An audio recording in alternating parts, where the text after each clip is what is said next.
Oscar, what's the difference between conventional teaching and what you're preaching? Okay, the way I'm preaching, really, I didn't discover something new. It's the way the top players played. If you go back 60 years, there were some players already were playing this way. Today, the majority of the players are playing open stance, which means that you play in the most natural position possible. You don't think of your feet, because if you think of your feet, you take away from your hand-eye coordination.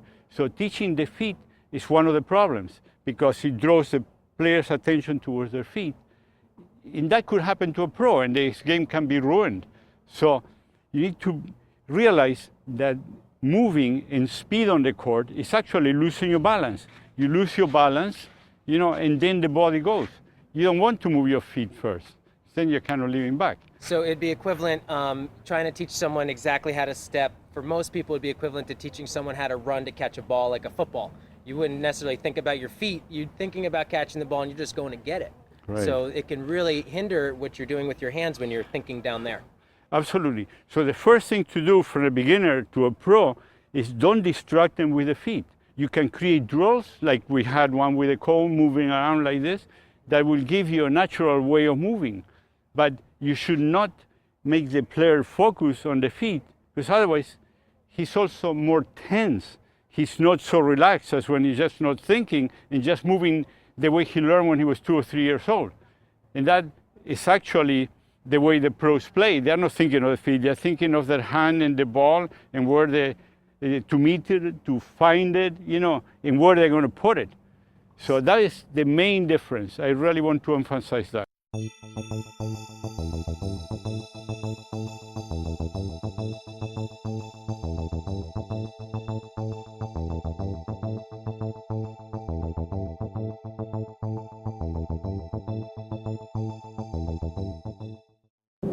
On Federer's forehand, he's hitting it so hard and so penetrating, but yet he's got so much spin on it. How does he keep the power and the spin? How does he meld those? Very easily. He comes to the ball very slow, and when he gets here, he's not trying to accelerate with the ball. He gets to the ball and pulls the racket across. The Chinese actually have researched this, and they say it's a double hit. But it isn't a double hit because the ball doesn't leave the racket, and comes in contact with it again. It's just that it's going in the strings as he's accelerating sideways, like this, across the ball. So his top spin is not going on top of itself, it's actually more on an axis. Yes, it's an axis this way, and the ball curves that way. When he hits the inside out, the ball, you can see the ball rotating. Absolutely. He has almost as much side spin as he has top spin, which is incredible. In the cross court, then he has more top spin than side spin because he is hitting the outside of the ball a little bit. But the key is, first, he closes the racket. The racket is facing the ground, and then as he comes to the ball, the racket opens by itself. And actually, I seen it in slow motion, the racket turning from the impact. He doesn't have it tight. It turns, but he's coming across the ball, way across. He actually hits it below the center. Do a few. Okay. Let me see you do that. Exactly, very good.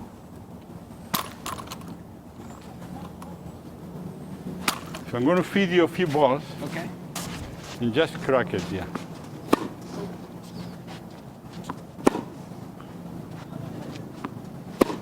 Good. You see it as you're pulling the arm in. You actually, what Federer does in some of the other top pros like Andre Agassi did also, is the body goes to the left. It doesn't go into the ball. They think about, they say step into the ball.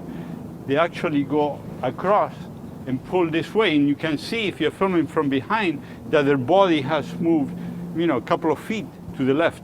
Absolutely. Even Sampras did that, and most of the top players do. And that is very good also when you're running, because you get here and then you pull and you're covering the court a little bit more.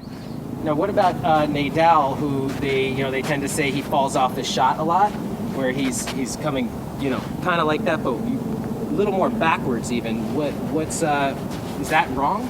No, it's pulling the arm up like that. The only thing, he doesn't have the penetration that Roger Federer has, but he does have so much topspin that it makes the ball very difficult for the player. But sometimes he goes like this, over here, depending on the shot, depending whether he's playing more defensive shot or he's playing a more aggressive shot, in the end that he goes more penetrating. One of the things that these players do is, if you look at the racket here, the racket is facing the ground and then it opens. You were just doing it before. Go ahead, see?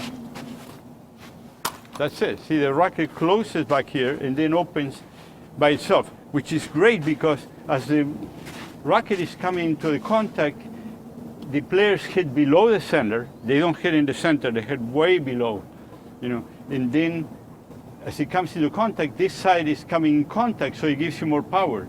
The old topspin, which was going this other way, this side separated a little bit, went backwards a little bit, so you get less power. Modern topspin is the racket closed and it opens a little bit and comes across.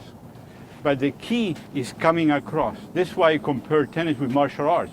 Because in martial arts, if you're going to hit here, when you get here, you pull it. Also when you break piece of wood, you're going down here and then you pull it.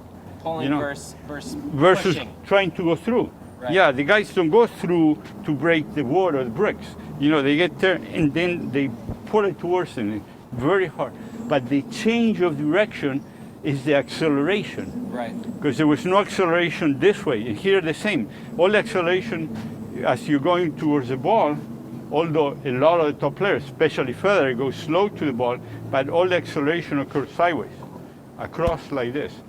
There's a lot more power. Here, extend your arms a little bit. Okay, push my finger. See, there's no power there. But grab my finger in my hand, yeah.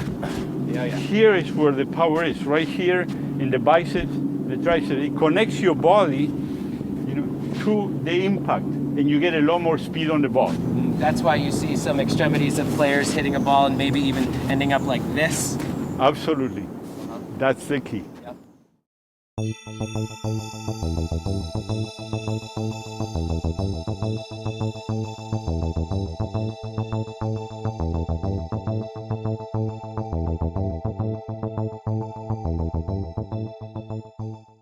Really, now we should show what to do, to recuperate from a stroke and how you hit when you're on the run.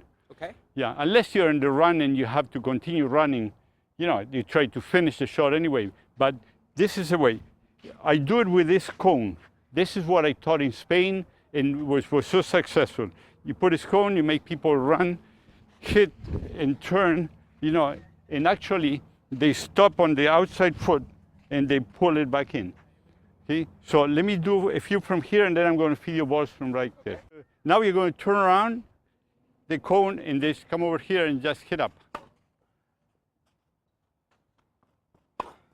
That's the way.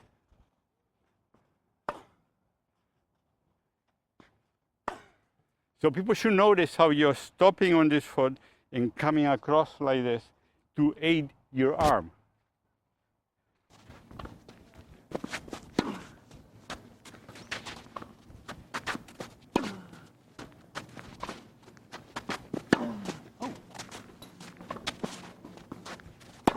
Good, now go down the line, same thing.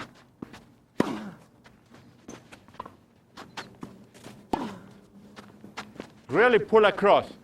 That's what you're going to make the shot safe. Pull across, across. There you go. That's it. The minute you steer it, you're in trouble. Across. There you go. See, you steer a little bit. Across the ball, so it gets more spin. Oh, that's not enough. So even more. A lot more. There you go. So your arm has to come to your left. Good. More. Find it and to your left. Good. Very well done.